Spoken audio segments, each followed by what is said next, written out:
क्या आपको कहानियां और ऑडियो बुक्स पसंद हैं? तो जुड़िए नॉवल एक्सप्लेनर से, जहां हर कहानी खास बनती है। अब समय की कमी नहीं, कभी भी कहीं भी कहानियां सुने। कौन सी कहानी सुनना चाहते हैं? कमेंट में नाम लिखें। कुछ कहानियां 18 प्लस दर्शकों के लिए हो सकती हैं। कृपया इन्हें ईयरफोन लगाकर सुनें।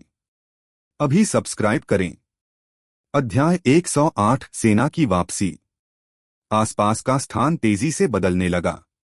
दुनिया ढह रही थी और यूंगसियाओं को यह पता था, क्योंकि उसने फीनिक्स ट्रू फ्लेम ले लिया था और फायर फीनिक्स की चेतना का अवशेष पूरी तरह से गायब हो गया था। वैसे भी तीसरे स्तर के कीमियागर की आत्मिक शक्ति के साथ वह पतन के बीच भी सुरक्षित रहेगा। इसलिए वह वहीं खड़ा रहा, बिना हिले डुले, और चुपचाप देखता रहा जब उसके चारों ओर की दुनिया टूट गई। जल्द ही आसपास की हर चीज तैरने लगी और प्रकाश की धाराओं में दूर चली गई, और वह अगले ही पल माउंट फीनिक्स पर वापस आ गया। उसने अपने कंधे के ऊपर से चट्टान की दीवार की ओर देखा। यह अब जेड की तरह चिकना हो गया था और प्राचीन संरचना समाप्त हो गई थी। फिर उन्होंने अपनी दिव्य भावना को फैलाया, जो पहले से कम कई गुना अधिक मजबूत थी। बस एक पल में पूरा पहाड़ उसकी निगरानी में था, पेड़, पौधे, जानवर और जो कुछ भी हिल रहा था। क्या तुम्हें लगता है कि जब तुम इतने गंभीर रूप से घायल हो तो तुम मुझे चोट पहुंचा सकते हो? यूनक्सियाओं ने अचानक व्यंग्य किया और ऊपर देखा। एक छाया ने सूर्य के प्रकाश को अवरुद्ध कर दिया।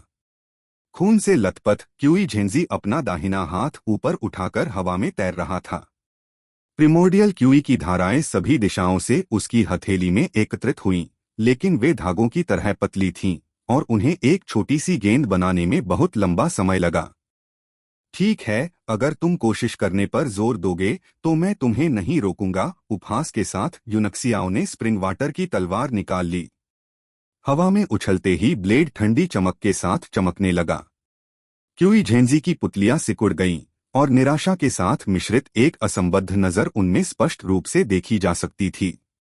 आप 3 स्टार मार्शल मास्टर बन गए हैं, वह कर्कश आवाज में चिल्लाया। मैं इसे स्वीकार नहीं कर सकता। यह असंभव है। जैसे ही उसने यूनक्सियाओं को तलवार घुमाते हुए देखा, उसे पता चल गया कि वह ऐसे शरीर के साथ नहीं जीत सकता जो किसी भी समय ढह जाएगा। उन्होंने कभी सपने में भी नहीं सोचा था कि एक मार्शल ग्रैंड मास्टर के रूप में एक बालक योद्धा उनके साथ षड्यंत्र रचेगा और ऐसी दयनीय स्थिति में आ जाएगा। बस तुम रुको लड़के। जब मैं ठीक हो जाऊंगा, मैं तुम्हें ढूंढ लूंगा और मार डालूंगा, चाहे तुम कहीं भी छुप जाओ। एक बार चिल्लाने के बाद उसने अंततः यूनक्सियाओं को मारने का विचार छोड़ दिया और उसके घायल शरीर को खींचकर दूर तक उड़ गया। इस बीच 3 आकृतियां पहाड़ पर 3 अलग अलग स्थानों से निकलीं और उसके पीछे चली गईं। वे कोई और नहीं बल्कि यी जियाओशान, सोंग चेंगटियन और हुआन मिंग थे। वे भी हमले से लगभग मारे गए थे और वे अब अपने बंधन के अंत में थे।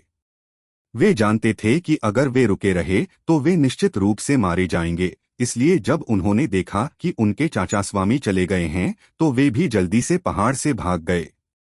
उनमें से सबसे कमजोर के रूप में सन जिमेई को चेतना के क्षेत्र में टुकड़ों में उड़ा दिया गया था और दुनिया के साथ गायब हो गया था।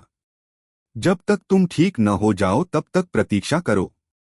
हाँ, हमें तब पता चल जाएगा कि मारा जाने वाला कौन है।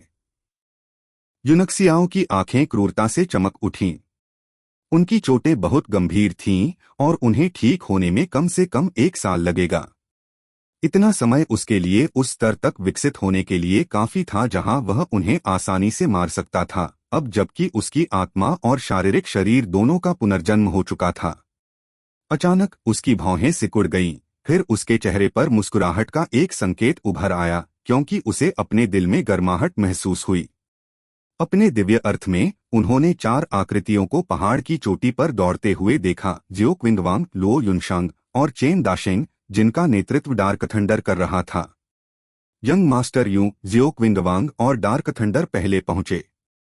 आदमी ने संदेह से इधर-उधर देखा और कुछ भी असामान्य नहीं पाया, लेकिन जानवर उत्सुकता से यूनक्सियाओं को देख रहा था, जैसे उसे उसमें कुछ बदलाव महसूस हुए हों।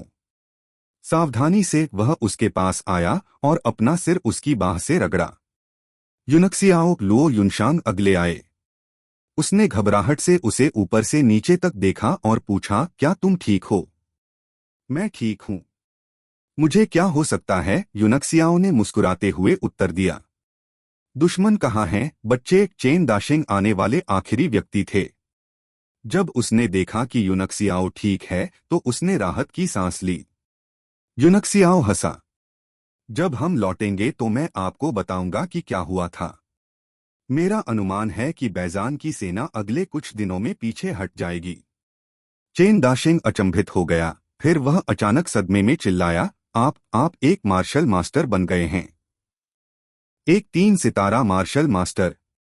अन्य दो एक ही समय में स्तब्ध रह गए और उन्हें लगा कि उनके दिलों में बड़े तूफान उठ रहे हैं। अभी कुछ समय पहले ही युनक्सियाओ उनसे अलग हुआ था और अब वह अन्य 3 स्तरों को पार कर चुका है। यह उल्लेख करने की आवश्यकता नहीं है कि उसने एक योद्धा से मार्शल मास्टर बनने के अगले क्षेत्र में कदम रखा है। जियो क्विंगवांग के माथे पर ठंडे पसीने की बूंदें थीं और वह कुटिलता से मुस्कुराया और अविश्वसनीय आवाज में कहा, सेना के रवाना होने से पहले आप सिर्फ 8 सितारा योद्धा थे। अभी केवल आधा महीना हुआ है और आप पहले से ही 3 सितारा मार्शल मास्टर हैं। क्या आप हमें मौत के घाट उतारने की कोशिश कर रहे हैं? हैरान होने के अलावा युनशांग को और भी यकीन था कि युनक्सियाओ गुफियांग का शिष्य था। उस आदमी के अलावा इस दुनिया में कौन ऐसे असाधारण शिष्य को तैयार कर सकता है? मैं बस भाग्यशाली हूं, बस इतना ही। युनक्सियाओ मुस्कुराया। चलो पहाड़ छोड़ने के बाद फिर बात करते हैं। भाग्यशाली। हर कोई अवाक था और यहां तक कि डार्क थंडर ने भी उस पर तिरस्कार भरी हंसी भरी। जल्द ही वे एनिंग लौट आए। हुआन मिंग के चले जाने के साथ 3 कस्बों को घेरने वाली संरचना भी गायब हो गई। चेन दाशिंग की कमान के तहत 8 लाख सैनिकों की सेना सीधे कुंजिन की ओर बढ़ी। ऑपरेशन ने तुरंत बैजान की सेना को भ्रम में डाल दिया। दोनों छोरों पर हमले के बाद यह भाग गया और बैजान के क्षेत्र में पीछे हट गया, लेकिन भारी हताहत होने से पहले नहीं। अंततः सेना ने शहर में प्रवेश किया और अंदर मौजूद लोगों में शामिल हो गई। जब युनक्सियाओ ली चांगफेंग को देखने वाला था तो वह थोड़ा घबरा गया था। उनकी आत्मा और स्मृति का प्रमुख हिस्सा गुफियांग था, लेकिन पिछले 15 वर्षों से वह ली परिवार का सबसे बड़ा पोता और ली चांगफेंग का बेटा भी था। वह आदमी एक अधेड़ उम्र का जनरल था। हालांकि उनकी शक्ल असाधारण थी, फिर भी युनक्सियाओ को उन्हें पिता कहने में थोड़ी शर्मिंदगी महसूस होती थी। जब तुम अपने पिता को देखते हो तो इतने चुप क्यों हो जाते हो? ली चांगफेंग अपने घोड़े से नीचे उतरे, फिर आगे बढ़े और अपनी हथेली युनक्सियाओ के चेहरे पर फेंक दी। व्यंग्यपूर्ण मुस्कान के साथ युनक्सियाओ ने थप्पड़ को एक हाथ से पकड़ लिया और फिर यह देखकर आश्चर्यचकित रह गया कि उसमें बिल्कुल भी ज्यादा ताकत नहीं थी। उसने अपने होठों को हिलाते हुए अपने दिल में गर्माहट महसूस की। पिताजी। पिता ने गुस्से में अपना हाथ पीछे खींच लिया और बोले, तुम्हारी हिम्मत कैसे हुई मेरे थप्पड़ को रोकने की? जब हम घर वापस आएंगे तो मैं तुम्हें सबक सिखाऊंगा। इसके बावजूद युनक्सियाओ को अपनी आंखों में खुशी की झलक दिखाई दे रही थी।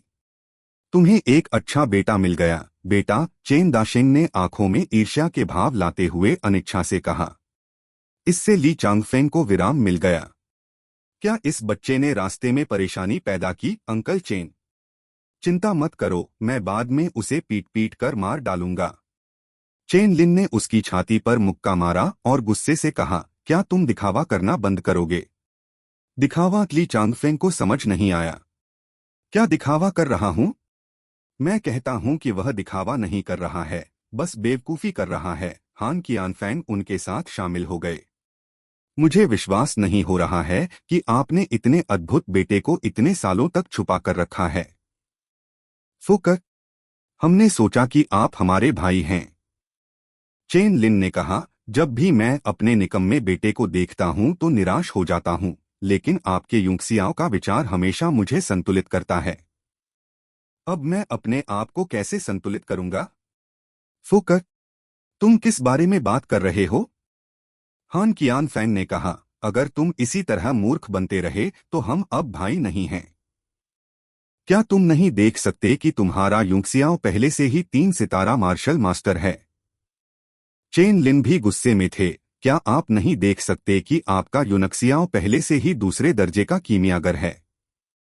Please subscribe the novel explainer channel. एक 3 सितारा मार्शल मास्टर, एक दूसरे दर्जे का कीमियागर। मैंने सोचा कि इस बच्चे की योग्यता इतनी खराब है कि वह बिल्कुल भी विकसित नहीं हो सकता। दोनों व्यक्तियों के शब्द ली चांगफेंग के सिर में वज्र की तरह टकराए। उसने मुड़कर यूक्सियाओ की ओर देखा।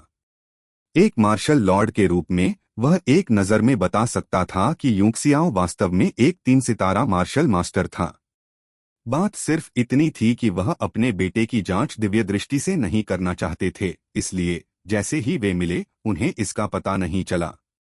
आप सच में 3 स्टार मार्शल मास्टर बन गए हैं? हाँ। और आप दूसरे दर्जे के कीमियागर भी हैं? ओह, मैं था। तुमने यह बात मुझसे क्यों छिपाई? ली चांगफेंग की आंखें एक पल में लाल हो गईं और वह सिर से पैर तक कांप रहा था। अपनी आंखों में आंसू रोकते हुए वह दौड़ा और यूनक्सियाओ को जोर से लात मारी, जिससे उसका बेटा दूर जा गिरा। 3 दिनों तक कुंजन में रहने के बाद सेना फिर से राजधानी की ओर लौट गई। इस बहाने का उपयोग करते हुए कि वह बीमार था और राजधानी में स्वास्थ्य लाभ करना चाहता था, ली चांगफेंग ने शहर की कमान अपने कुछ प्रतिनिधियों को सौंप दी और चेन दाशेंग की सेना में शामिल हो गया। यहाँ तक कि उसने यूनक्सियाओ जैसा ही रथ भी लिया। यूक्सियाओ का उस पर कोई ध्यान देने का मूड नहीं था। हर दिन वह जी मेंग की स्थिति पर बारीकी से नजर रखता था और जैसे जैसे दिन बीतते गए उसका चेहरा भारी होता गया।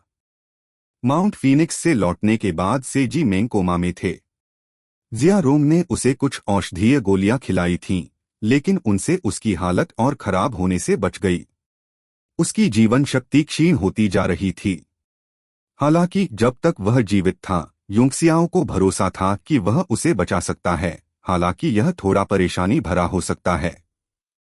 चेन दाशेंग ने जानबूझकर वापसी यात्रा के लिए सबसे लंबा रास्ता चुना था, जिससे सेना को सबसे अधिक शहरों का दौरा करना पड़े।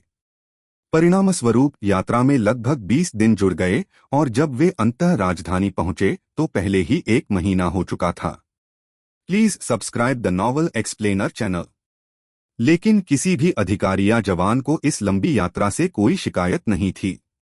वे सभी खुशी और उत्साह से चमक रहे थे और अगर उन्हें कोई शिकायत थी तो यह पर्याप्त शहरों का दौरा न करने के बारे में थी। सेना की विजयी वापसी ने पूरे दरबार को हिलाकर रख दिया।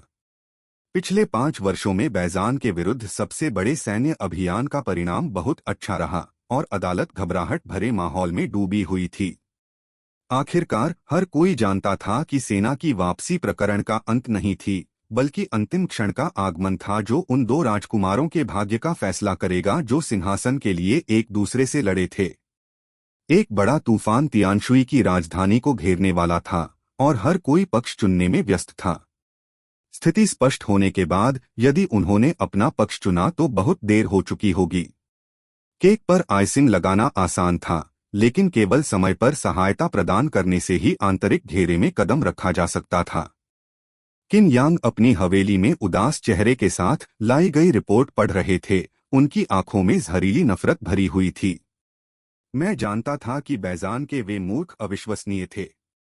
सौभाग्य से वह मामला सफल रहा है और मुझे अप्रत्याशित रूप से बड़ी खुशखबरी भी मिली है। वह अपने पैरों पर खड़ा हुआ और खाली बड़े हॉल में खड़ा होकर ठंडे स्वर में बोला, किन यू ली यूनक्सियाओ जियोक विंगवांग, मैं यहाँ आपका इंतजार कर रहा हूँ और मैं देखूंगा कि आप सभी अपने उच्च पद से कैसे टुकड़े टुकड़े होकर गिरते हैं। अध्याय 109 एक महत्वपूर्ण क्षण। नगर के बाहर सेना के स्वागत हेतु एक मंच बनाया जा रहा था। जब भी कोई सेना विजयी होकर लौटती थी तो सम्राट द्वारा सभी दरबारियों के साथ उसका स्वागत करने की प्रथा थी, और इस बार भी यह कोई अपवाद नहीं था। लेकिन पूरे दरबार को आने वाले तूफान की गंध महसूस हो रही थी। ऐसा कहा गया कि सम्राट की इस बार स्वयं सेना का स्वागत करने की कोई योजना नहीं थी और मंच किन यू के आदेश के तहत बनाया गया था। शहर में स्थिति तनावपूर्ण होती जा रही थी। सेना ने स्वागत समारोह की प्रतीक्षा में शहर से 30 मील दूर डेरा बना लिया था। हर कोई अनुमान लगा रहा था कि क्या उस दिन सम्राट मंच पर उपस्थित होंगे जिस दिन सेना ने शहर में प्रवेश किया था। यदि वह वास्तव में अनुपस्थित थे तो किन यू के कदम को बिना अनुमति के सैन्य मंत्रियों को शामिल करने के रूप में माना जाएगा, जो एक घोर अपराध था। तो किन यू के गुट के लोग चिंता से बेचैन थे। यदि वे नगर छोड़कर उसके साथ सेना का स्वागत करते तो वे भी एक घोर अपराध करते। हालांकि यदि वे ऐसा नहीं करते तो निस्संदेह उन्हें गुट से बाहर निकाल दिया जाता। गहरी आंखों वाला कोई भी व्यक्ति देख सकता था कि किन यू, जिसे लगभग पूरी सेना का समर्थन प्राप्त था, सफल होने के लिए बाध्य था। 3 दिन बाद मंच का निर्माण पूरा हो गया। किन यू ने स्नान कर लिया था और ताज़ा पोशाक पहन ली थी। वह मोती का पीछा करते हुए 5 ड्रैगन के पैटर्न वाली कढ़ाई वाला ब्रोकेड गाउन पहने हुए था और उसकी कमर के चारों ओर एक काले गैंडे की बेल्ट थी। ऊर्जा से चमकते हुए वह मंच पर सिर ऊंचा करके ऐसे खड़े थे जैसे कोई राजा हो जिसने दुनिया पर सर्वोच्च शासन किया हो।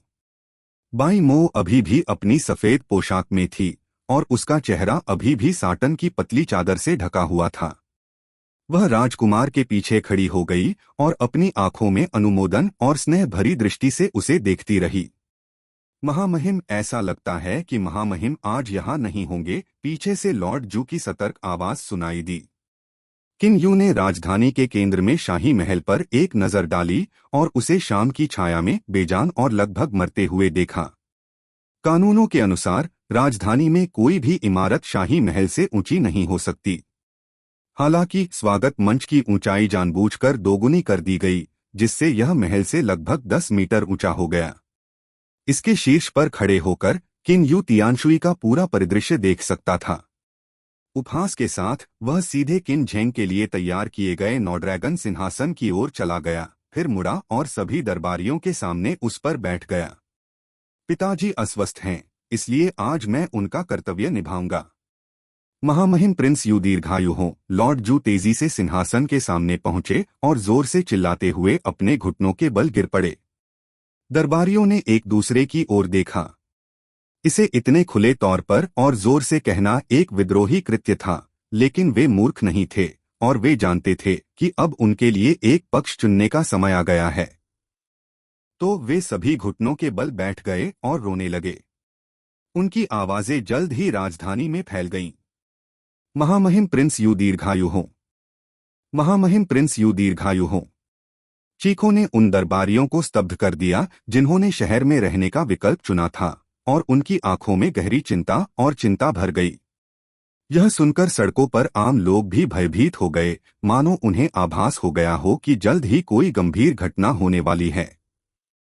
रेहड़ीपटरी वालों और दुकानदारों ने अपना सामान पैक कर लिया और जल्दी से अपने दरवाजे बंद कर लिए, और हर कोई अपने घरों को लौट गया और बाहर निकलने की हिम्मत नहीं की। शहर के गेट के ऊपर खड़े होकर लॉन्ग किंग ने दूर स्थित ऊंचे मंच को देखा। अंत में उसने घूमते हुए आह भरी और आदेश दिया, अब से शहर मार्शल लॉ के अधीन है और नियंत्रण के पहले स्तर में प्रवेश करता है। किसी को भी सड़कों पर हथियार पहनने या झगड़े में शामिल होने के लिए भीड़ इकट्ठा करने की अनुमति नहीं है। आप अपनी इच्छानुसार किसी भी अपराधी को मार सकते हैं। अपने घर के आंगन में लैन होंग ने अपने लिए एक बर्तन में चाय बनाई थी और अपने कप से धीरे धीरे चाय पी रहा था। उसने आसमान की ओर देखा और बुदबुदाया, क्या आखिरकार यह शुरू हो गया। ली चुनियांग अब मंच पर खड़े थे। जब उसने दरबारियों के समूह को राजकुमार की चापलूसी करते देखा तो उसे ऐसी घृणा हुई मानो उसने मक्खी निगल ली हो। उसने त्योरियां चढ़ाते हुए कहा, महाराज, क्या आपको नहीं लगता कि यह इतना उचित नहीं है? किन यू को थोड़ा आश्चर्य हुआ, लेकिन उसने फिर भी अपना हाथ उठाया और मुस्कुराते हुए रोना बंद कर दिया। ठीक है, यह काफी है। हे मेरी वफादार प्रजा, तुम उठो। फिर वह किनारे की ओर मुड़ा और बोला, भगवान जू, उन सभी दरबारियों के नाम सूचीबद्ध करें जो आज नहीं आए हैं। हाँ महाराज, लॉर्ड जू ने जल्दी से उत्तर दिया। वह खुशी से फूल रहा था। उसे इतना महत्वपूर्ण कार्य सौंपकर राजकुमार ने स्पष्ट रूप से उसे वफादार विश्वासपात्रों में से एक मान लिया था। जिन दरबारियों ने घुटने टेक दिए थे और सिर झुकाए थे, उन्होंने राहत की सांस ली। वे खुश थे कि उन्होंने सही निर्णय लिया है, और साथ ही उन दरबारियों पर खुश भी हुए जो पीड़ित होने वाले थे। कुछ लोग उन कार्यालयों के बारे में सोच रहे थे जो खाली होने वाले थे, सोच रहे थे कि क्या वे इस बार और ऊपर जा सकेंगे या रिक्तियों को अपने कनिष्ठों से भर सकेंगे। आपको क्या लगता है कि उन्हें आने में कितना समय लगेगा? ड्यूक जिंगगुओ अपनी खुशी को रोक पाने में असमर्थ किन यू ने बड़ी मुस्कान के साथ पूछा। ली चुन्यांग ने अपनी दिव्य भावना प्रकट करते हुए अपनी आंखें थोड़ी सी सिकोड़ लीं और उत्तर दिया, लगभग आधी अगरबत्ती जलने में जितना समय लगता है। बहुत बढ़िया। मैं इस ऐतिहासिक क्षण के आने का इंतजार नहीं कर सकता। राजकुमार ने उत्तेजना में अपनी हथेलियां आपस में रगड़ी। अचानक मंच के नीचे से एक ठंडी आवाज आई, मुझे आश्चर्य है कि किस ऐतिहासिक क्षण ने तुम्हें बंदर की तरह उत्साहित कर दिया, मेरे भाई। सभी ने एक ही समय में नीचे देखा और किन यांग को देखा, जो दोनों हाथों से किन झेंग को पकड़े हुए था और किन यू को घूर रहा था। उसी समय एक किन्नर ने तेज आवाज में चिल्लाकर कहा, महामहिम सम्राट आ रहे हैं। आपसे अनुरोध है कि मंच से नीचे आएं और अपना सम्मान व्यक्त करें। सभी दरबारी घबराए हुए लग रहे थे और उनकी निगाहें किन यू पर टिकी हुई थीं, जो उनके आदेश का इंतजार कर रहे थे। किन यू ने व्यंग्य किया और जोर से कहा, प्रार्थना करें, मुझे अपना सम्मान न देने के लिए क्षमा करें, पिता। मंच बहुत ऊंचा है और नीचे आने में परेशानी होती है। बेहतर होगा कि किन यांग को यहां आपकी मदद करने दें, तभी मैं अपना सम्मान अदा करूंगा। गुस्से से काला चेहरा किन झेंग ने किन यू को एक जहरीले सांप की तरह देखा और कांपती आवाज में बुदबुदाया, ठीक है, ठीक है। तुम वास्तव में मेरे बेटे हो। किन यांग की मदद से वह धीरे धीरे मंच पर चला गया। यह बहुत शांत था क्योंकि हर कोई चुपचाप इस ऐतिहासिक क्षण को देख रहा था। समय ने पुराने के स्थान पर युवा को लाना अपरिहार्य बना दिया और प्रत्येक नया शासक अपने दरबारियों को लेकर आया। हालांकि जब कई दरबारियों ने इसे अपनी आंखों से देखा, तब भी उनके मन में मिश्रित भावनाएं थीं। ली चुन्यांग ने हल्की सी आह भरी।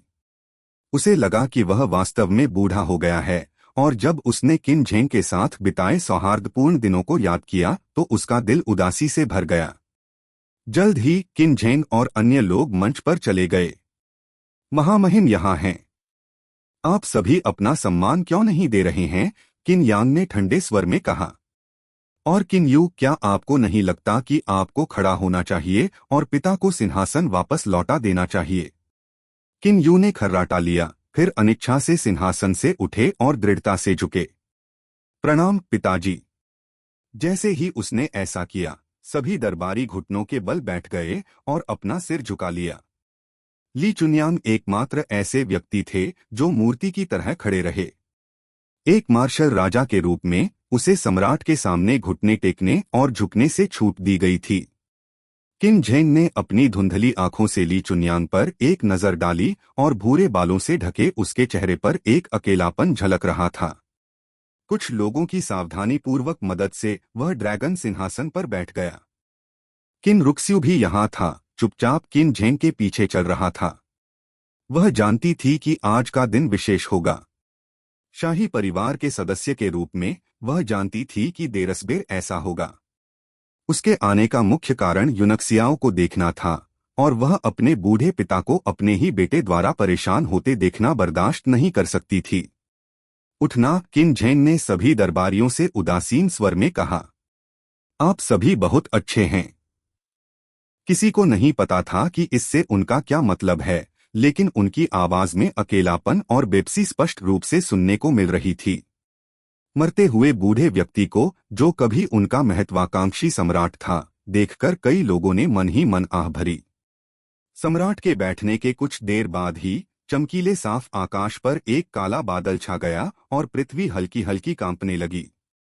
इस बीच दूर क्षितिज पर हवा में लहराते झंडों के साथ ऊंचे खंभों के साथ कई आकृतियां उभरीं। किन झेंग सिंहासन पर सुस्त बैठे थे और वह उनींदा लग रहे थे। भौहें सिकोड़ते हुए किन यू आगे बढ़े और कहा, पिताजी, यह समय है।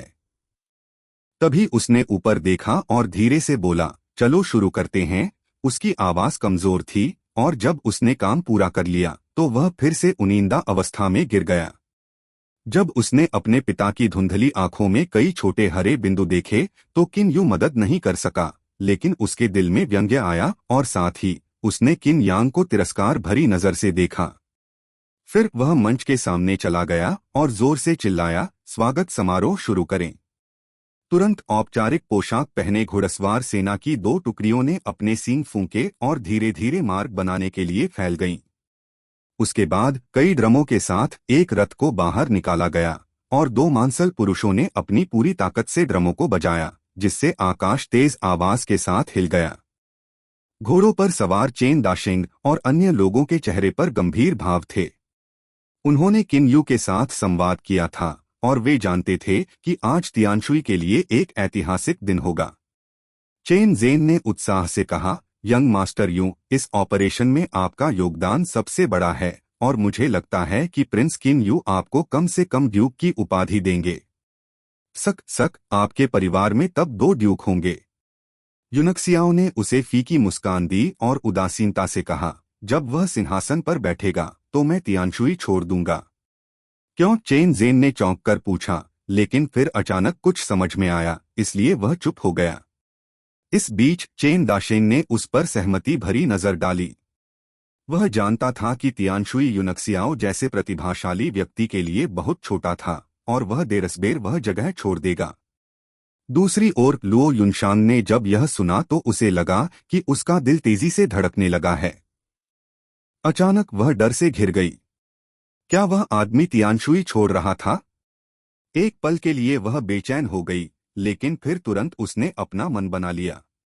इससे कोई फर्क नहीं पड़ता कि यूनक्सियाओ ने कहा जाने की योजना बनाई, वह उसका अनुसरण करती थी ताकि कम से कम वह उस आदमी से बहुत दूर न हो। सेना के सभी 8 लाख सैनिक पूरी तरह से कवच पहने हुए थे, जो सूरज की रोशनी में चकाचौंध होकर चमक रहे थे। ऐसा लग रहा था जैसे कवच का समुद्र उमड़ रहा हो। और जो उनका पीछा कर रहा था वह सैनिकों की जानलेवा हवा थी, जो मंच पर मौजूद दरबारियों पर हावी हो गई, जिससे वे बेहद असहज हो गए। रुकना! जब सेना मंच के नीचे थी तो चेन दाशिंग जोर जोर से चिल्लाने लगे। सैनिक उसी समय रुक गए, उनके कदम इतने एक जैसे थे कि वे मशीनों की तरह लग रहे थे। पिता! किन यू चिल्लाया। किन झेंग जाग गया। किन यांग और रूक्स्यू की मदद से वह धीरे धीरे मंच के किनारे तक चला। कवच के चमकते समुद्र को नीचे देखते हुए बूढ़े सम्राट को अपनी आंखों में दर्द का एहसास हुआ। भर्राई आवाज में उन्होंने धीरे से कहा, मैं अपनी विजयी सेना की वापसी का स्वागत करने के लिए अपने दरबारियों को यहाँ लाया हूँ। उसने जानबूझकर अपनी आवाज ऊंची की, चिल्लाकर अपनी बात कहने की कोशिश की। लेकिन कोशिश करने के बाद उसका चेहरा बहुत थका हुआ लग रहा था और केवल वे मजबूत मार्शल योद्धा ही उसे साफ कर सकते थे। आज न केवल वह दिन है जब हमारी महान सेना ने दुश्मन को हरा दिया और विजयी होकर लौटी, बल्कि वह दिन भी है जब तियानशुई राज्य भविष्य के लिए एक नया रास्ता तय करेगा। उनके शब्दों ने तुरंत सभी को चौंका दिया और उन्हें घबरा दिया। जैसे ही वह चिल्लाया, आज मैं तियानशुई के लिए राजकुमार की घोषणा करूंगा, उसकी आंखों में रंग और उत्साह लौट आया था। जैसे ही वह आगे बढ़ा और चिल्लाया, रुको! किन यू की अभिव्यक्ति काफी बदल गई। अध्याय 110 एक तीव्र मोड़। किन झेंग के शब्दों ने सभी को चौंका दिया और उन्हें सुनते ही किन यू का चेहरा काला और ठंडा हो गया। यदि उन्होंने अपने पिता को किन यांग को ताज के राजकुमार के रूप में घोषित करने की अनुमति दी तो भविष्य में उनके सिंहासन पर बैठने पर उनके सिंहासन की वैधता संदिग्ध हो जाएगी। इसलिए उसे ऐसा होने से रोकना पड़ा। आप क्या चाहते हैं, किन यू? क्या आप पिता को क्राउन प्रिंस की घोषणा करने से रोकने की कोशिश कर रहे हैं? किन यांग ने गर्मजोशी से मांग की। स्वर्ग, पृथ्वी, राजा, माता पिता और शिक्षक के प्रति सम्मान एक व्यक्ति के लिए सबसे महत्वपूर्ण गुण था। इसलिए यद्यपि यहाँ हर व्यक्ति किन यू का था, वह खुले तौर पर उस गुण का उल्लंघन करने की हिम्मत नहीं करेगा। जब किन यू ने कहा, नहीं, मैं ऐसा कैसे करूंगा। हालांकि घोषणा होने से पहले मैं पिता से 3 प्रश्न पूछना चाहता हूं। किन झेंग ने उस पर नजर डाली और थके हुए होकर कहा, आप अपने प्रश्न पूछ सकते हैं। बजना। किन यू ने एक तलवार निकाली और उसे ऊपर उठाकर ऊंची आवाज में पूछा, पिताजी, क्या मेरे हाथ में तलवार तेज है? जैसे ही उसकी आवाज धीमी हुई, मंच के नीचे 8 लाख सैनिक एक साथ चिल्ला उठे, तेज। उनकी आवाजों से आकाश कांप उठा, यहां तक कि मंच भी जोरदार चीख के कारण लगभग ढह गया। किन झेंग का चेहरा उतर गया और एक पल में रक्तहीन हो गया, जबकि किन यांग चुप हो गया। किन रुक्स्यू को दुहक की पीड़ा महसूस हुई, लेकिन उसकी नजर मंच पर नहीं थी। वह उस वीर छवि को देख रही थी जो सेना में सबसे आगे खड़ी थी। दूसरा प्रश्न, पिताजी, क्या मेरी सेना शक्तिशाली है? 8 लाख सैनिक फिर एक स्वर में चिल्लाए, पराक्रमी। किन यू के चेहरे पर एक विजयी मुस्कान दिखाई दी। उसने अपने हाथ में मौजूद तलवार को हल्के से उंगली से थपथपाया, जिससे उसकी आवाज ड्रैगन की दहाड़ जैसी हो गई, और फिर चिल्लाया, आखिरी सवाल। इतनी तेज तलवार और शक्तिशाली सेना के साथ क्या मैं, किन यू, आपका बेटा, तियानशुई राज्य पर कब्जा करने के योग्य हूं? एकदम सन्नाटा छा गया। हर कोई स्तब्ध था, लेकिन जब उन्होंने महान ऐतिहासिक क्षण को सामने आते देखा तो उनकी आंखें उत्साह से चमक उठीं। सेना की जानलेवा हवा के दबाव में किन झेंग का चेहरा चादर की तरह पीला पड़ गया और वह पूरी तरह कांप रहा था। ऐसा लग रहा था जैसे वह किसी भी समय गिरने वाला हो। यहां तक कि किन यांग भी शक्ति के प्रदर्शन से स्तब्ध थे। ली चुनयांग ने चुपचाप आह भरी और दूसरी ओर देखा। मंच के नीचे अपने पोते के शांत चेहरे को देखते हुए उन्हें खुशी महसूस हुई और उन्होंने सोचा, अब दुनिया उनका खेल का मैदान है। मंच के नीचे चेन दाशेंग का चेहरा गंभीर हो गया क्योंकि वह अचानक तेज आवाज में चिल्लाया, हम महामहिम से पद छोड़ने की विनती करते हैं। उसके रोने की आवाज को तुरंत हजारों लोगों ने सुन लिया। न केवल दरबारी बल्कि सभी 8 लाख सैनिक भी एक स्वर में चिल्लाए, हम महामहिम से पद छोड़ने की विनती करते हैं। हम महामहिम से पद छोड़ने की विनती करते हैं। हम महामहिम से पद छोड़ने की विनती करते हैं। चीखें गूंजती रहीं और हजारों मील दूर तक फैल गईं, लेकिन उनके बीच राजधानी असामान्य रूप से शांत थी। खाली सड़कों पर केवल शाही रक्षकों की टुकड़ियां ही सुन रही थीं। किन यांग ने अपनी सारी ताकत जुटाई और दहाड़ते हुए कहा, यह देशद्रोह है, किन यू। बिल्कुल भी डर न दिखाते हुए किन यू ने एक कदम आगे बढ़ाया और उपहास किया, पिता ने इस राज्य के लिए बहुत कुछ किया है। अब उनके लिए अपने जीवन का आनंद लेने का समय है। उनके सबसे अच्छे बेटे के रूप में मुझे उनके लिए बोझ उठाने और इस राज्य की देखभाल करने की जरूरत है। उनका सबसे अच्छा बेटा, किन यांग ने उपहास किया। उस पर कौन विश्वास करेगा? इस पर विश्वास न करने का साहस कौन करता है? मुझे, पीछे से एक बेसुरी आवाज आई। हर कोई मुड़कर यह देखना चाहता था कि इस समय कौन इतना साहसी है कि बाहर खड़ा है। कई हस्तियां धीरे धीरे मंच पर चली गईं। उनकी आभा बहुत अधिक प्रबल नहीं थी, लेकिन उन्होंने सभी को श्रद्धा की भावना दी, जिससे सभी का सिर थोड़ा झुक गया। मास्टर झांग किंगफान, मास्टर जू हान, आप अपने एकांत से कब बाहर आए? किन यू को अचंभित कर दिया गया। उसके चेहरे पर भय और आंखों में क्रोध की झलक थी। उन्हें ऐसे महत्वपूर्ण क्षण में उनके आगमन की उम्मीद नहीं थी। तुम बहुत जंगली हो, किन यू, झांग क्विंगफान ने उस पर ठंडी नजर डाली, जिससे राजकुमार का दिल तुरंत डूब गया। वह यह जानकर हैरान रह गया कि झांग क्विंगफान की आभा पहले से अलग लग रही थी। अतीत में कीमियागर ने हमेशा अपनी पूरी क्षमता प्रदर्शित की थी, लेकिन अब वह शांत पानी के एक तालाब की तरह था, अथाह। झांग क्विंगफान सीधे किन झेंग के पास गए और झुककर धीरे से कहा, मैं यहाँ हूँ, महामहिम।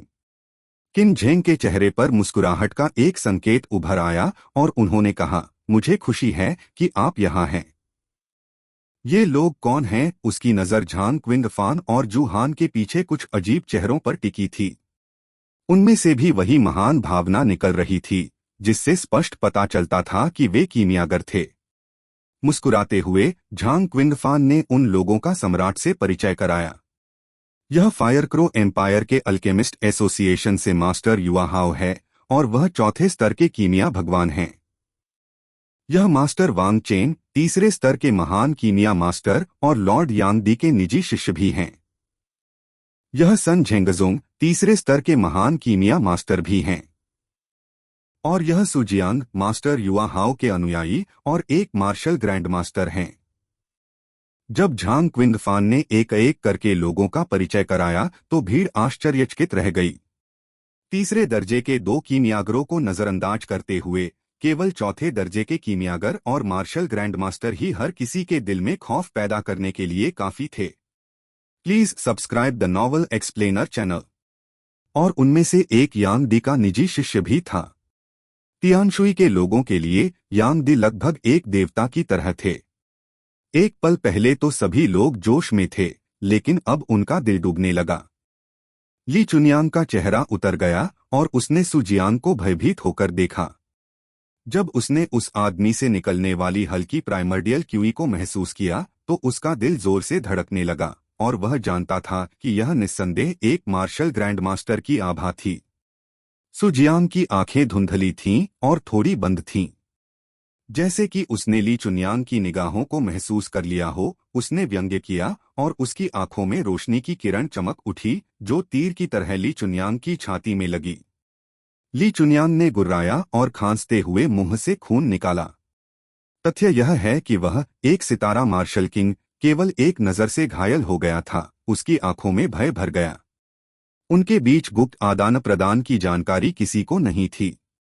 युआन हाओ की नजरें सभी पर पड़ी, फिर वह मुस्कुराया और कहा, आप हमारे साथ बाहरी लोगों की तरह व्यवहार कर रहे हैं जब आपने हमें इस तरह पेश किया, भाई झांग। मुझे फायरक्रो एम्पायर के तीसरे स्तर के अल्केमिस्ट एसोसिएशन ने बैज देने के लिए यहाँ भेजा है। कल के परीक्षणों के बाद भाई झांग और भाई जू ने मूल्यांकन पास कर लिया है और आधिकारिक तौर पर चौथे स्तर के अल्केमी लॉर्ड्स बन गए हैं। क्या? उसने जो कहा उसे सुनकर सभी लोग ऐसे स्तब्ध रह गए मानो उन पर बिजली गिर गई हो। यह सभी के लिए एक बड़ा झटका था कि तियानशुई में एक ही समय में 2 चौथे स्तर के कीमियागर पैदा हुए थे। यहाँ तक कि किन झेंग का बूढ़ा चेहरा भी सदमे से ढका हुआ था। उसने झांग क्विंगफान को अविश्वसनीय दृष्टि से देखा, मानो पुष्टि मांग रहा हो। झांग किंगफान ने मुस्कुराते हुए कहा, मैं बहुत भाग्यशाली हूँ, महामहिम। उनकी स्वीकृति ने तुरंत सभी दरबारियों को ऐसा महसूस कराया जैसे कि वे खाई में गिर रहे हों, और जब उन्होंने किन यांग के चेहरे पर बेतहाशा खुशी देखी तो उन्हें अपनी छाती पर एक बड़ा भार दबा हुआ महसूस हुआ। किन यू अवाक रह गया। सफलता पहले से ही उसकी मुट्ठी में थी, इसके लिए केवल किन झेंग का त्याग करना होगा। और उसके पीछे अभी भी 8 लाख सैनिक और सभी दरबारी थे। हालांकि इन कुछ भूरे बालों वाले बूढ़ों के सामने उसकी ताकत और दावा इतना कमजोर और निराधार लग रहा था। इस क्षण अचानक उसे ऐसा अचंभा महसूस हुआ कि सिंहासन के लिए उसका प्रयास एक मजाक जैसा लग रहा था। किन झेंग हंसे, लेकिन फिर यह जल्दी ही हिंसक खांसी के दौरे में बदल गया। इतने साल हो गए किंगफैन, और तुम आखिरकार सफल हो गए।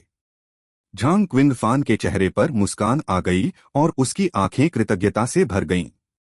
महामहिम, मुझे याद है जब मैंने अपने 20वें दशक में आपका अनुसरण करना शुरू किया था तो मेरा सबसे बड़ा सपना कीमिया के क्षेत्र की खोज जारी रखना था।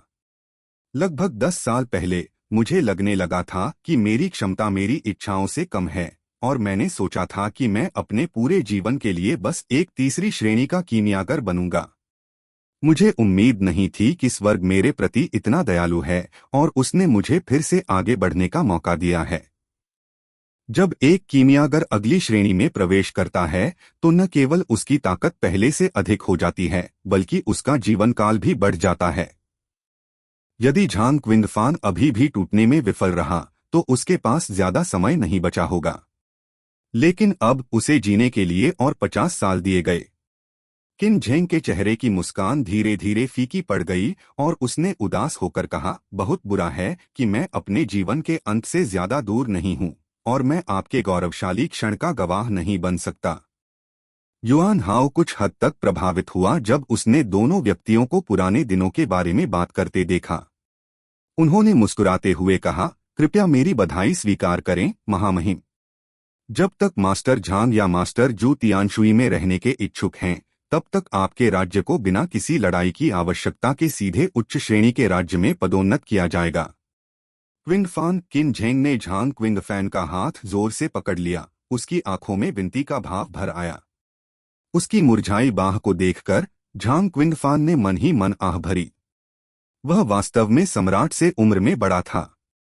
निश्चिंत रहें महामहिम, उसने कहा, मैं जीवन भर तियानशुई में रहूंगा।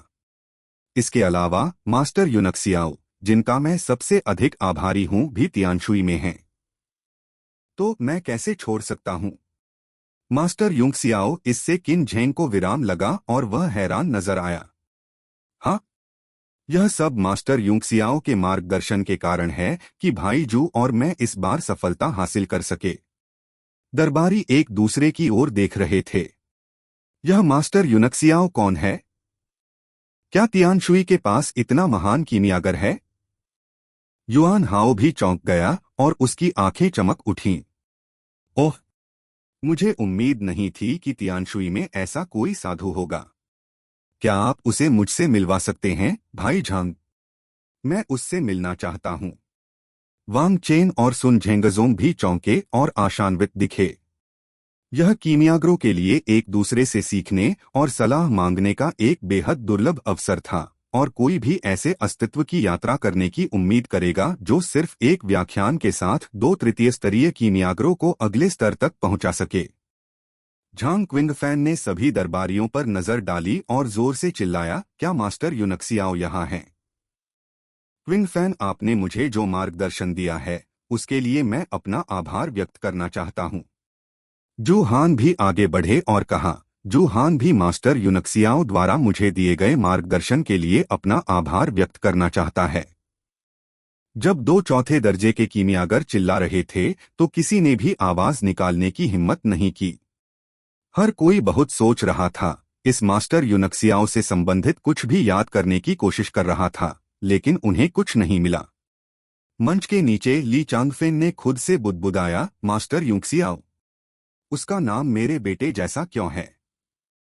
अध्याय 111 मास्टर यूनक्सियाओ। हान कियानफैन हंसे और फुसफुसाए, शायद यह हमारा बच्चा यूनक्सियाओ है। चेन लिन ने गहरी आवाज में कहा, मुझे विश्वास नहीं हो रहा है कि आप दोनों अभी भी मजाक करने के मूड में हैं जब स्थिति बदतर हो गई है। लुओ युनशांग हैरान थी और उसने आश्चर्य से यूनक्सियाओ को देखा। वह और जियारोंग दोनों जानते थे कि जिस मास्टर झांग कियानफान और जू हान के बारे में बात कर रहे थे वह बिल्कुल उनके सामने 15 वर्षीय लड़का था।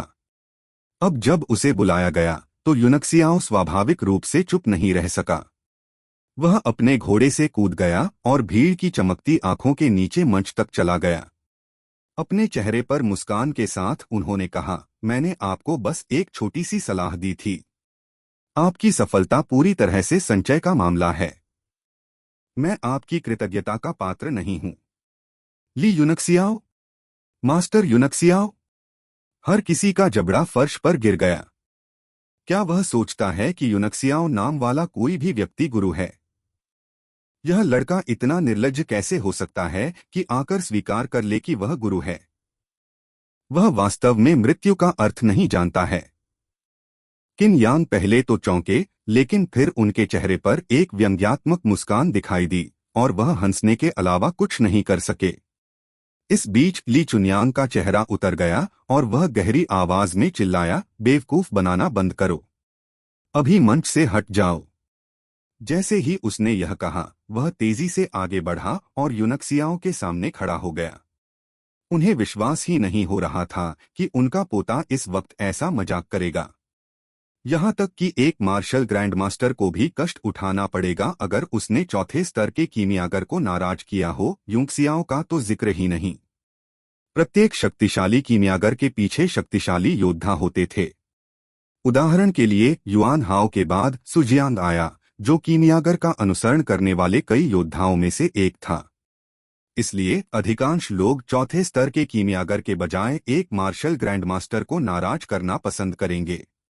जब यह लड़का घर से निकला तो उसका सिर लिंटेल से टकरा गया। मुझे आशा है कि आप उसकी बकवास को माफ कर सकते हैं, ली चुनयांग ने घबराहट में समझाया। यूनक्सियाओ को सीढ़ियों के नीचे रोका गया था और जब उसने सुना कि ली चुनयांग ने उसे मंच से उतरने के लिए कहा तो उसने उत्तर दिया, ओह। जैसे ही वह मुड़ा और वापस चला गया। रुको मास्टर यूक्सियाओ। जैसे ही वह और जू हान आगे बढ़े, झांग किंगफान ने तेजी से चिल्लाया, ली चुनयांग को किनारे कर दिया और यूनक्सियाओं के सामने अपनी आस्तीनें झटक दीं। उन्होंने अपने कपड़े ठीक किए और फिर आदरपूर्वक उसे प्रणाम करते हुए कहा, मार्गदर्शन के लिए हम आपको धन्यवाद देते हैं मास्टर यूनक्सियाओ। क्या? दरबारियों, 8 लाख सैनिकों और बाकी सभी को लगा कि उनकी आंखें फर्श पर झुक गई हैं। उन्होंने बार बार अपनी आंखें मलीं और कुछ ने यह पुष्टि करने के लिए अपने होंठ भी काटे कि क्या यह सिर्फ एक भ्रम था। उस पल में कम से कम 1 लाख पुरुषों के होठों से खून बह रहा था। ली चुनयांग के होठों से भी खून बह रहा था, लेकिन उन्होंने सोचा कि यह पर्याप्त नहीं था। इसलिए उसने अपनी जीभ, बाह और हाथ को भी काटा और पाया कि उसे इन सभी से दर्द महसूस हो सकता है। ली चांगफेंग और भी अधिक आक्रामक थे क्योंकि उन्होंने खुद को सिर पर थप्पड़ मार दिया था। उसके सिर से खून निकला और उसका आधा चेहरा लहूलुहान हो गया, लेकिन उसे कोई फर्क नहीं पड़ा। मैं स्पष्ट रूप से दर्द महसूस कर सकता हूं, तो क्या हो रहा है? मंच पर और उसके नीचे सैकड़ों और हजारों लोग मौजूद थे, लेकिन सभी की सांसें अटकी हुई थीं और किसी ने भी आवाज नहीं की। एक पल के लिए हवा में एक अजीब सा सन्नाटा छा गया। यूनक्सियाओं ने दोनों व्यक्तियों की मदद करने के लिए आगे कदम नहीं बढ़ाया, जैसे कि उनके लिए उनके धनुष को स्वीकार करना ही सही और स्वाभाविक था। वह हल्के से मुस्कुराए और कहा, मैंने कहा है कि आपकी सफलताएं पूरी तरह से संचय का मामला है। याद रखें, कीमिया की राह अभी भी बहुत लंबी है और चौथा स्तर तो बस शुरुआत है। चौथा स्तर तो बस शुरुआत है। हाँ हाँ। कितना साहसी! युआन हाओ इतना क्रोधित था कि वह हंसने लगा। कितना ढीठ लड़का है। भाई झांग, भाई जू, तो यह छोटा गुंडा ही वह मास्टर है जिसके बारे में आप बात कर रहे थे। वांग चेन की आंखें आश्चर्य से चमक उठीं क्योंकि उन्हें यह टिप्पणी बहुत परिचित लगी। उसे याद आया कि उसके गुरु यांग दी भी ऐसा कहा करते थे और उनका लहजा आश्चर्यजनक रूप से इस लड़के के समान था। जब सन झेंगजोंग ने यूनक्सियाओं का चेहरा देखा तो उसके हाव भाव काफी बदल गए। वह सदमे और गुस्से दोनों में चिल्लाया, मास्टर युआहाओ, यह वही लड़का है जिसके बारे में मैंने आपको बताया था। वह एक धोखेबाज है। उसने कीमियागर बैच को धोखा दिया था। झांग क्विंगफान और जू हान गुस्से में आ गए। अपना मुंह देखो युआन हाओ, झांग क्विंगफान ने तड़क भड़क की। मेरा मूल्यांकन करने के लिए आने के लिए मैं आपको धन्यवाद देता हूं, लेकिन यदि आपने फिर से मास्टर यूनक्सियाओं का अपमान किया तो मैं आपके साथ अपने संबंध तोड़ दूंगा। सुन झेंगजोंग, मैं वही हूं जिसने मास्टर यूनक्सियाओं को अपना कीमियागर बैच दिया था। वह धोखेबाज कैसे हो सकता है? जू हान ने ठंडे स्वर में कहा, अगर ऐसा नहीं होता क्योंकि तियानशुई की कीमियागर एसोसिएशन केवल 5वीं स्तर की शाखा है और केवल दूसरी श्रेणी के बैच दे सकती है, तो मैंने मास्टर यूक्सियाओं को चौथी या 5वीं स्तर का बैच दिया होता। युआन हाओ और सन झेंगजोंग दोनों आश्चर्यचकित रह गए। उन्हें दोनों व्यक्तियों से ऐसी हिंसक प्रतिक्रिया की उम्मीद नहीं थी। हास्यास्पद! मैं विश्वास नहीं कर सकता कि चौथी श्रेणी के कीमियागर के रूप में आप दोनों को एक 15 वर्षीय लड़के द्वारा मूर्ख बनाया जा सकता है, युआन हाओ ने ठंडे स्वर में कहा। वह आश्चर्यजनक रूप से प्रतिभाशाली हो सकता है, लेकिन यह सुनना हास्यास्पद है कि आप उसे मास्टर कहते हैं। गुस्से में चल रहे झांग किंगफान और जू हान को रोकते हुए यूनक्सियाओं केवल मुस्कुराया। उनकी दिव्य भावना उनके आत्मारूप में दिव्य क्षेत्र टैबलेट के भीतर विकसित हो रही थी, इसलिए किसी के लिए भी उसके वास्तविक कीमिया स्तर का पता लगाना आसान नहीं था। इसके अलावा उसे इन संदेहों और उपहासों की रत्ती भर भी परवाह नहीं थी और उसने उनसे बहस करने की कोई आवश्यकता नहीं समझी। नियमों के अनुसार जिसने भी कीमियागर बैच की नकल की या धोखाधड़ी की, उसे मार दिया जाना चाहिए। और मास्टर जू हान, आप भी इससे बच नहीं सकते, सन झेंगजोंग ने कहा। यूनक्सियाओं की आंखें ठंडी हो गईं। क्या आप कह रहे हैं कि मैंने अपने दूसरे दर्जे के बैच के साथ धोखा किया है? बिल्कुल तुमने किया। अच्छे से यूनक्सियाओ ने व्यंग्य किया। आज मैं तुम्हारे साथ मुकाबला करूंगा। यदि तुम हार गए तो क्या इसका मतलब यह है कि तुम्हारा कीमियागर बैज नकली है? इससे सन झेंगजोंग को विराम लगा, लेकिन फिर उसने तुरंत एक तिरस्कारपूर्ण मुस्कान दिखाई और कहा, ओह, आप मेरे साथ मैच करना चाहते हैं? ली चुनियांग को जो कुछ सुना उस पर विश्वास नहीं हुआ और वह चिंतित दिखे। वह जानता था कि यूनक्सियाओ एक वास्तविक दूसरे दर्जे का कीमियागर था, लेकिन सन झेंगजोंग तीसरे दर्जे का कीमियागर था। उनके बीच का अंतर बहुत बड़ा था। जब आप इतने आश्वस्त हैं तो हम शर्त क्यों नहीं लगाते? यूनक्सियाओ ने कहा। कितना दिलचस्प लड़का है। आप कैसे दाव लगाना चाहेंगे? युआन हाओ ने पूछा। हारने वाला सभी 8 लाख सैनिकों और सभी दरबारियों के सामने विजेता के सामने 3 बार घुटने टेकेगा और झुकेगा, और फिर जब भी हम मिलेंगे तो गहराई से झुकेगा और विजेता के लिए रास्ता बनाएगा। साथ ही यूनक्सियाओ एक पल के लिए रुका और सन झेंगजोंग को घूरता रहा। मैं चाहता हूं कि आप ली परिवार द्वारा वर्षों से दांव पर दी गई सभी चीजें निकाल लें। मास्टर युआ हाओ जज होंगे। आप क्या सोचते हैं? सन झेंगजोंग अचंभित रह गया। वह यूनक्सियाओ के साथ मैच होने से नहीं डरता था, लेकिन ठीक है, इससे वास्तव में कोई फर्क नहीं पड़ता कि वह उन चीजों को हार गया और उसे अधिक से अधिक कुछ समय के लिए दया महसूस होगी। लेकिन अगर वह मैच हार गए तो उन्हें इतने सारे लोगों के सामने घुटने टेकने पड़ेंगे और झुकना पड़ेगा।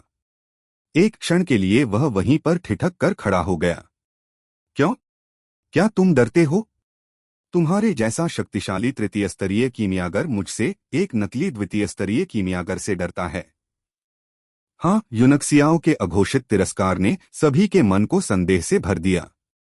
सन झेंगजोंग का चेहरा लाल हो गया। किसने कहा कि मैं तुमसे डरता हूं? मैं तुम्हारे साथ मुकाबला करूंगा। यह सिर्फ इतना है कि मुझे डर है कि तुम बराबर का दाव नहीं लगा सकते। उसने अपनी उंगली से एक भंडारण अंगूठी निकाली और उस पर अपनी मुहर मिटा दी, फिर उसे युआन हाओ को सौंप दिया। युआन हाओ को अपनी दिव्य भावना से अंगूठी की सामग्री का निरीक्षण करने के बाद थोड़ा आश्चर्य हुआ। वह सन झेंगजोंग को देखकर मुस्कुराया और उसके चेहरे पर स्पष्ट भाव थे, आप निश्चित रूप से लड़के को कठिन समय दे रहे हैं। सन झेंगजोंग ने गर्व से उपहास किया। यूनक्सियाओ को अपनी आंख के कोने से ऐसे देखा जैसे कोई अमीर आदमी किसी गरीब व्यक्ति को घूर रहा हो। जब यूनक्सियाओ ने यह देखा तो वह मन ही मन हंसा। झांग क्विंगफान और जू हान ने एक दूसरे पर नजर डाली, फिर दोनों ने अपनी भंडारण अंगूठियां हटा दी और उन्हें यूनक्सियाओ को सौंप दिया। हमारी सारी चीजें ले लो, मास्टर यूनक्सियाओ। सन झेंगजोंग का चेहरा चमक उठा और उसकी आंखें गुस्से से चमक उठीं, लेकिन उसने एक शब्द भी बोलने की हिम्मत नहीं की। वह एक ही समय में 2 चौथी श्रेणी के कीमियागरों को नाराज करने का जोखिम नहीं उठा सकता था। यूनक्सियाओ ने उनके प्रस्तावों को अस्वीकार कर दिया। उसने अपनी अंगूठी उतार दी और मुस्कुराते हुए कहा, मेरे पास दाव तैयार है। इतना कहने के बाद उसने अपनी सील मिटा दी और अंगूठी युआन हाओ के हाथ में रख दी। जैसे ही उसने अपनी दिव्य भावना से सामग्री पर नजर डाली, युआन हाओ चौंक गया और उसने यूनक्सियाओ को आश्चर्यचकित रूप से देखा।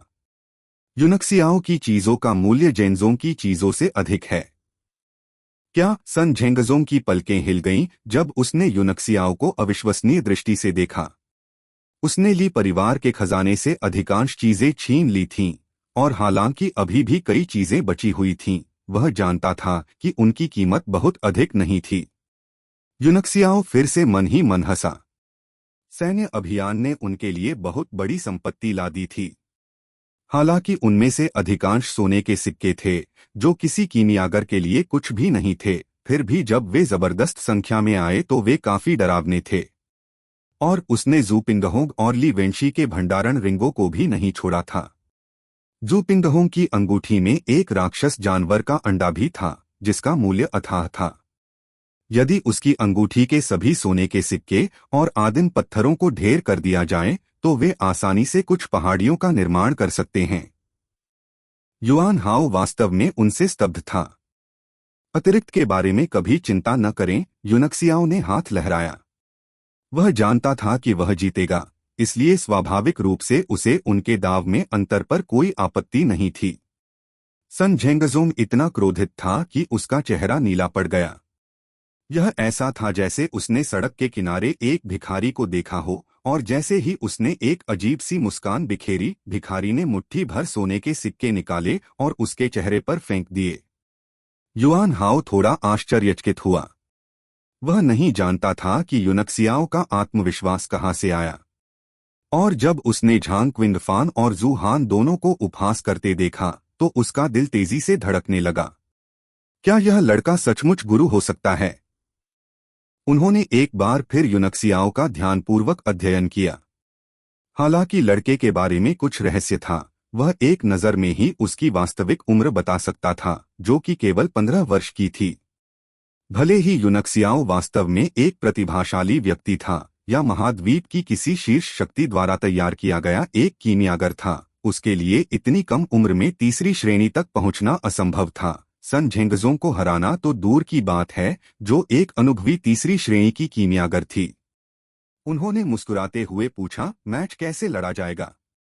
सन झेंगजोंग ने गंभीरता से कहा, कृपया हमारे लिए एक थीम निर्धारित करें, मास्टर युआहाओ। यह उचित होगा। यूनक्सियाओ ने हाथ हिलाते हुए मंद मंद मुस्कुराया और कहा, इतना परेशान होने की जरूरत नहीं है। आप मैच के विषय के रूप में जो भी आप सर्वश्रेष्ठ हैं उसे चुन सकते हैं, जब तक कि यह कीमिया के क्षेत्र में है। मुझे कोई समस्या नहीं है। क्या? इसने एक ही समय में सन झेंगजोंग और युआन हाओ को चौंका दिया। यद्यपि कीमियागरों के बीच एक स्तर का अंतर जबरदस्त था, लेकिन कुछ विषयों में कुछ कीमियागरों की उपलब्धि उन लोगों की तुलना में कमजोर नहीं थी जो एक स्तर ऊंचे थे। यदि यूनक्सियाओ उस विषय को चुनने के लिए जोर देता जिसमें वह सबसे अच्छा है, तो सन झेंगजोंग थोड़ा चिंतित होता। यही कारण है कि उसने युआन हाओ को विषय निर्धारित करने का प्रस्ताव दिया। ऐसा करके वह युआन हाओ के प्रति अपना सम्मान भी दिखा रहा था और उसे उम्मीद थी कि वह कुछ पक्ष जीत सकता है। पर अब अध्याय 112 प्रतियोगिता। युआन हाओ ने ध्यान से पूछा, क्या आपने वास्तव में फैसला कर लिया है, यूनक्सियाओ? मुझे वास्तव में संदेह है कि क्या आप कीमिया के बारे में कुछ भी जानते हैं। आपको पता होना चाहिए कि हर कीमियागर के पास कुछ न कुछ होता है जिसमें वह विशेष रूप से अच्छा होता है, और यहाँ तक कि कुछ विषयों में मैं झेंगजोंग का मुकाबला नहीं कर सकता। हाँ, उसने नहीं सोचा था कि यूनक्सियाओ जीतेगा, लेकिन आखिरकार वह लड़का झांग किंगफान और जू हान द्वारा सम्मानित व्यक्ति था। वह इस वजह से 2/4 स्तर के कीमियागरों के साथ अपने रिश्ते को खराब नहीं करना चाहता था, इसलिए उसने चेतावनी देने की कोशिश की। यूनक्सियाओ मुस्कुराया। आप बाद में देखेंगे कि मैं कीमिया के बारे में कुछ जानता हूं या नहीं। बस उसे विषय चुनने दें। ऐसा न हो कि जब वह मुझसे हार जाए तो वह आश्वस्त न हो जाए। मैं चाहता हूं कि वह आज मुझे 3 बार प्रणाम करे, ईमानदारी से आश्वस्त होकर। कैसा अहंकारपूर्ण स्वर है। युआन हाओ की पुतलियां थोड़ी सिकुड़ गईं और उसे थोड़ा गुस्सा आया। उस स्थिति में झेंगजोंग, आप विषय चुनेंगे। जब उसने काम पूरा कर लिया तो उसने अपनी आंखें सिकोड़ लीं और चुप रहा और तबाही मचने का इंतजार करने लगा। Please subscribe the novel explainer channel. Sun Zhengzong ने निगल लिया। हालांकि वह जो कहने वाला था उससे उसका कुछ सम्मान खत्म हो जाएगा, लेकिन अब उसके लिए जीत किसी भी चीज से अधिक महत्वपूर्ण थी। आइए इसे सरल रखें। हम देखेंगे कि किसके पास बेहतर गोली शोधन कौशल है। वह रुका, उसकी आंखें गंभीर रूप से चमक रही थीं। फिर वह भयानक मुस्कुराहट के साथ बोला, लेकिन तीसरी श्रेणी की औषधीय गोलियों के साथ। क्या? निश्चित रूप से इसने सभी को आश्चर्यचकित कर दिया। अब तक भीड़ को पहले से ही पता चल गया था कि यूनक्सियाओ के पास दूसरे दर्जे के कीमियागर का तमगा है, और इसका मतलब है कि वह अधिक से अधिक दूसरे दर्जे का कीमियागर था। लेकिन सन झेंगजोंग ने तीसरी श्रेणी की औषधीय गोलियों को परिष्कृत करने का प्रस्ताव रखा। ऐसा कुछ नहीं था जो एक महान कीमियागर को कहना चाहिए था, या ऐसा सभी ने सोचा था। कीमियागर के पेशे के प्रति उनके मन में जो अस्पष्ट श्रद्धा थी वह उसी क्षण फूट पड़ी। क्या सभी कीमियागर घमंडी नहीं हैं, दोस्तों? मैंने सोचा कि वे कभी भी ऐसी योजना का सहारा नहीं लेंगे। वह इतना चालाक कैसे हो सकता है जब उसका प्रतिद्वंद्वी इतना उदार है कि उसे विषय चुनने की अनुमति दे सके। युआन हाओ के चेहरे पर गुस्से की झलक आ गई और उसे सन झेंगजों के लिए शर्म महसूस हुई। इस बीच झांग किंगफान और जू हान भड़क रहे थे। सन झेंगजोंग, आप दुनिया के सभी कीमियागरों के लिए अपमानजनक हैं, झांग क्विंगफान ने तड़क भड़क की। यदि आपको अभी भी कीमियागर होने पर थोड़ा सा गर्व है, तो मास्टर यूनक्सियाओं के साथ प्रतिस्पर्धा करने के लिए एक उचित विषय चुनें। सन झेंगजोंग ने खर्राटा लिया। उसने झांग क्विंगफैन के साथ बहस करने की हिम्मत नहीं की, इसलिए वह यूनक्सियाओं की ओर मुड़ा और उपहास किया। आप इतने शांत क्यों हैं? मैंने सोचा कि आप अभी बहुत घमंडी थे। हाँ हाँ, यदि आप डरते हैं तो आप हार स्वीकार कर सकते हैं और अभी मेरे सामने घुटने टेक सकते हैं। यूनक्सियाओं ने उसे ऐसे देखा जैसे वह कोई महान मूर्ख हो। क्या तुमने पूरा कर लिया? बहुत हो गए सपने देखना।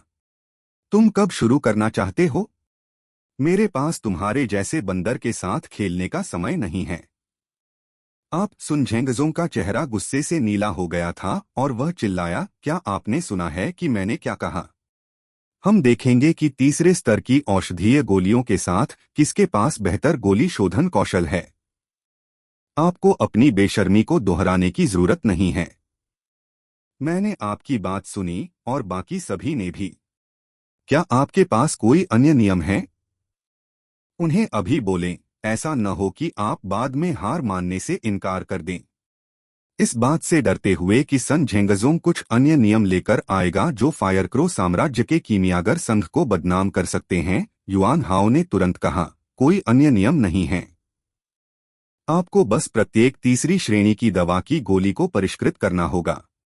यदि वे एक ही प्रकार की गोलियां हैं तो हम औषधीय शक्ति की तुलना करेंगे, और यदि वे अलग हैं तो हम शुद्धता की तुलना करेंगे।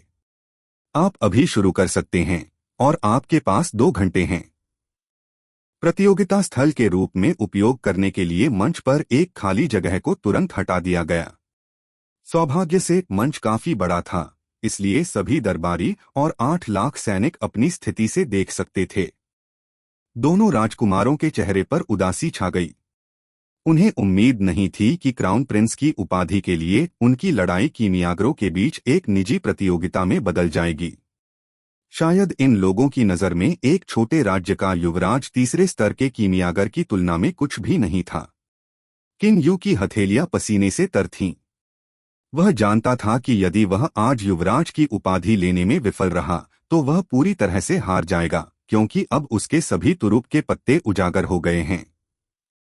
वह यह भी जानता था कि यूनक्सियाओ ही उसकी सफलता की कुंजी थी। आखिरकार किन यांग के सबसे मजबूत समर्थक चौथे स्तर के कीमियागर झांग किंगफान यूनक्सियाओ को उच्च सम्मान में रखते थे। जब तक यूनक्सियाओ उससे 1 या 2 शब्द बोलने को तैयार था, भले ही इससे उसका रुख नहीं बदल सकता था, कम से कम यह उसे थोड़ा तटस्थ बना सकता था। इसके अलावा एक और चौथे स्तर का कीमियागर जू हान था, जिसने अपना रुख स्पष्ट रूप से नहीं बताया था। किन यांग ने भी उस पर ध्यान दिया था।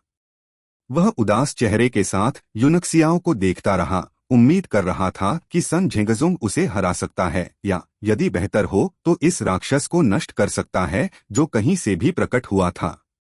उनकी बहन किन रुक्स्यू यूनक्सियाओ को घबराहट से देख रही थी और उसकी हथेलियां किन यू की तुलना में भी अधिक पसीने वाली थीं। जब से यूनक्सियाओ मंच पर आया, उसकी नजरें थोड़ी देर के लिए भी उसके चेहरे से नहीं हटीं। अब जाकर ही उसे पता चला कि वह अपनी ताकत को इतनी गहराई से छुपा रहा था। उसे शर्मिंदगी महसूस हुई, क्योंकि उसने अकादमी में हमेशा उसका बचाव किया था। लेकिन यह पता चला कि वह सिर्फ खुद को मूर्ख बना रही थी। यह सोचते ही उसे अपने गले में एक गांठ सी उभरती हुई महसूस हुई। आइए देखें कि आप जैसा नकली कीमियागर आज एक औषधीय गोली को कैसे परिष्कृत करेगा। मुस्कुराते हुए सन झेंगजोंग मंच पर खाली जगह पर चले गए और युआन हाओ से कहा, मैं एक सातस्पिन बोधी गोली को परिष्कृत करूंगा। मुझे लाल चमक पत्ती, सफेद सनस्टोन, आकाश बिच्छू की चुभन, अरोरा पानी, खूमते तोते की पत्ती और बोधी बीज चाहिए। मास्टर युआनहाओ, कृपया मेरे लिए सामग्री के 3 सेट तैयार करें। युआनहाओ की पलकें हिल गईं और उन्होंने अनुमोदन करते हुए कहा, बोधि गोलियां एक प्रकार की औषधीय गोलियां हैं जो एक कीमियागर की ताकत को सबसे अच्छी तरह से प्रदर्शित कर सकती हैं। इसे बनाने में 3 चक्कर लगते हैं, ऊपर चढ़ने में 5 चक्कर लगते हैं, और जब इसे 7 बार घुमाया जाता है तो यह तीसरी श्रेणी की गोली होगी।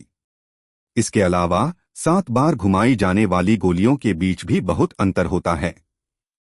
उसने लापरवाही से सामग्रियों का एक ढेर बाहर फेंक दिया, प्रत्येक में से प्रत्येक की 3-3 सामग्री। जब गोली शोधन की बात आती है तो प्रत्येक कीमियागर की एक निश्चित सफलता दर होती है। कोई भी गारंटी नहीं दे सकता कि वह हर बार सफल होगा। इसलिए कीमियागर हमेशा बैकअप के लिए सामग्री के कुछ सेट तैयार करते थे। तुम्हारे बारे में क्या? युनक्सियाओ युआनहाओ ने उत्सुकता से पूछा। उसे इस लड़के से कोई खास उम्मीद नहीं थी। इतनी कम उम्र में यदि वह प्रथम श्रेणी की औषधीय गोली को परिष्कृत कर सके तो उसे आश्चर्यजनक रूप से प्रतिभाशाली माना जाएगा। युनक्सियाओ ने मुस्कुराते हुए कहा, मैं उसके जैसी ही गोली को परिष्कृत करूंगा। तुलना करना आसान होगा। सन झेंगजोंग की आंखों में गुस्से की चमक थी। यह लड़का मुझे नीची दृष्टि से देख रहा है। युआनहाओ थोड़ा अचंभित हो गया, लेकिन चूंकि उसने लड़के का अहंकार देखा था इसलिए उसे इसकी कोई परवाह नहीं थी। जैसे ही वह सामग्री निकालने ही वाला था उसने युनक्सियाओ को यह कहते हुए सुना, मुझे केवल सामग्री का एक सेट चाहिए। क्या? इससे उसे झटका लगा, लेकिन उसने केवल उपहास करते हुए कहा, जैसी आपकी इच्छा। हाथ हिलाते ही सामग्री का एक सेट युनक्सियाओ के सामने आ गया। युआनहाओ अंदर ही अंदर गुस्से में था। यहां तक कि चौथे दर्जे के कीमियागर उन्होंने भी यह दावा करने की हिम्मत नहीं की कि वह हर बार बोधि गोली को सफलतापूर्वक परिष्कृत कर सकते हैं। वह यह देखने के लिए इंतजार नहीं कर सकता था कि यह अहंकारी लड़का मैच का अंत कैसे करेगा। इस बीच सन झेंगजोंग अपने दिल में खुश हो गया जब उसने युनक्सियाओ को केवल सामग्री के एक सेट के लिए अनुरोध करते देखा, जो उसके लिए पराजित दिखने से अलग नहीं था। उसने चुपचाप अपना दाहिना हाथ बढ़ाया और तुरंत उसकी हथेली में एक छोटा नीला कड़ाही दिखाई दिया, जो धीरे धीरे उसकी दिव्य भावना के नियंत्रण में बड़ा हो गया। आखिरकार वह एक वयस्क की आधी ऊंचाई के बड़े कड़ाही में तब्दील हो गया और मंच पर गिर गया। युआनहाओ की आंखें चमक उठीं और उन्होंने प्रशंसा करते हुए कहा, झेंगजोंग, तुम्हारे पास वास्तव में बहुत सारे खजाने हैं। गोली के बर्तनों को 4 रंगों में विभाजित किया गया था, बैंगनी, नीला, काला और पीला। एक ही श्रेणी की कड़ाहियों के बीच बैंगनी कड़ाही सबसे अच्छी थी और नीली कड़ाही उसके बाद आती थी। सन झेंगजोंग की कड़ाही तीसरी श्रेणी की नीली कड़ाही थी, जो बहुत मूल्यवान थी। हे, सन झेंगजोंग ने मुस्कुराते हुए कहा, इस खजाने को प्राप्त करना मेरे लिए बहुत महंगा पड़ा और मैं सामान्य शोधन के दौरान इसका उपयोग करने के लिए अनिच्छुक हूं। उन्होंने युनक्सियाओ को ठंडी नजर से देखा और कहा, लड़के, तुम्हें आज मेरी नीली कड़ाही से पराजित होने पर गर्व महसूस करना चाहिए। तुम पागल हो, युनक्सियाओ ने तिरस्कारपूर्वक डांटा। सुन झेंगजोंग के नथुने फड़कने लगे। अचानक उसे एहसास हुआ कि उसने ही हमेशा इसकी शुरुआत की थी और फिर डांट खाई थी। यह ऐसा था जैसे उसने जानबूझकर सारे अपमान को आमंत्रित किया हो। इससे उसने अपना मुंह बंद कर लिया और उसने सोचा, यह एक जाल है। वह जानबूझकर मुझे उकसा रहा होगा और उसका उद्देश्य मुझे क्रोधित करना और अंततः मेरे शोधन को प्रभावित करना है। हाँ, यह होना ही चाहिए। यह ध्यान में रखते हुए उसने युनक्सियाओ को मुस्कुराने के लिए मजबूर किया, जिसके साथ वह युनक्सियाओ को बताना चाहता था कि वह नाराज नहीं था और उसकी योजना विफल हो गई थी। उस बदसूरत मुस्कान को देखकर युनक्सियाओ हंसने से खुद को नहीं रोक सका। हाँ, देखो, जब मैंने उसे डांटा तब भी वह मुस्कुरा रहा है। पागल! वह सचमुच पागल है। आप? कुरूप मुस्कान तुरंत उग्र रूप में बदल गई। सन झेंगजोंग गुस्से से कांप उठा, क्योंकि किसी ने भी उसे इतने सारे लोगों के सामने कभी अपमानित नहीं किया था। अपना मुंह बंद करो। आइए देखें कि क्या आपकी गोली शोधन कौशल आपकी जीभ जितनी अच्छी है। इतना कहने के बाद उन्होंने खुद को शांत किया और अपना सारा ध्यान निखारने पर केंद्रित किया। सबसे पहला काम जो उन्होंने किया वह सामग्री का चयन और शुद्धिकरण था। उसने जल्दी से सभी सामग्रियों पर नजर डाली, जिससे उसे उनकी गुणवत्ता और मात्रा को पूरी तरह से समझने में मदद मिली, और फिर उसने अपने दिमाग में गणना करना शुरू कर दिया। फिर भी उसने अपना दाहिना हाथ हिलाया। इशारे पर क्रिस्टल कंटेनरों की एक पंक्ति उसके सामने दिखाई दी। सभी पारदर्शी और शानदार ढंग से चमक रहे थे। आमतौर पर जब कोई कीमियागर तीसरी श्रेणी या उससे ऊपर पहुंचता है तो शुद्धिकरण लापरवाही से किया जा सकता है, लेकिन सन झेंगजोंग ने इसे सावधानी से किया। इन क्रिस्टल कंटेनरों का उपयोग उनके द्वारा तब किया गया था जब वह अभी भी एक प्रशिक्षु कीमियागर थे, और कई साल हो गए थे जब उन्होंने इन्हें आखिरी बार इस्तेमाल किया था। लेकिन उसने आज उन्हें बाहर निकाल लिया क्योंकि वह हारना बर्दाश्त नहीं कर सकता था। लाल चमकीला पत्ता, 50 साल पुराना। इसका रस शुद्ध करो। सफेद सनस्टोन, शुद्धता केवल 70%। प्रिमोर्डियल क्यूई के साथ अशुद्धता को दूर करें। आसमान बिच्छू की चुभन, 70 साल की उम्र। कुशलता से काम करते हुए सन झेंगजोंग अपनी सांसों में बड़बड़ा रहा था, जैसे कि वह बिल्कुल अकेला हो। भीड़ सुखद अनुभूति के साथ चुपचाप देख रही थी। सामान्य समय के दौरान कीमियागर सभी गौरवान्वित अस्तित्व वाले होते थे, और तीसरी श्रेणी का कीमियागर इतनी ऊंचाई पर होता था कि उनमें से अधिकांश शायद ही उससे संपर्क कर पाते थे। किसी औषधीय गोली को परिष्कृत करते हुए देखना उनके लिए एक दुर्लभ अवसर था, इसलिए हर कोई बहुत सावधान था। सभी सामग्रियों को एक बार देखने के बाद कुछ क्रिस्टल कंटेनर पहले से ही शुद्ध कच्चे अवयवों से भरे हुए थे, जिन्हें सीधे परिष्कृत किया जा सकता था। अचानक उसने कड़ाही पर हथेली से प्रहार किया, जिससे ढक्कन उड़ गया। तभी उसकी हथेली से नीली लौ का एक गोला उठा और कढ़ाई में जा गिरा, और उसके बाद ढक्कन तेजी से नीचे गिर गया। कड़ाही से तुरंत भनभनाहट की आवाज आने लगी और उसकी सतह पर नीला रंग और अधिक चमकीला और आकर्षक हो गया। ब्लूवुल्फ दानव ज्वाला युआन हाओ के चेहरे पर सदमे की झलक थी, साथ ही उसकी आंखों में ईर्ष्या की झलक भी थी। झेंगजोंग, तुम सच में अमीर हो। सुन झेंगजोंग ने मुस्कुराते हुए विनम्र स्वर में कहा, मास्टर युआ हाओ के सोलबर्न बी फ्लेम की तुलना में यह कुछ भी नहीं है। हाँ, ठंडे और गर्वपूर्ण भाव के साथ वह मुड़ा और अपने कंधे की ओर देखा। लेकिन उसने जो देखा उससे वह स्तब्ध रह गया, और वह एक पल के लिए लगभग बेहोश हो गया।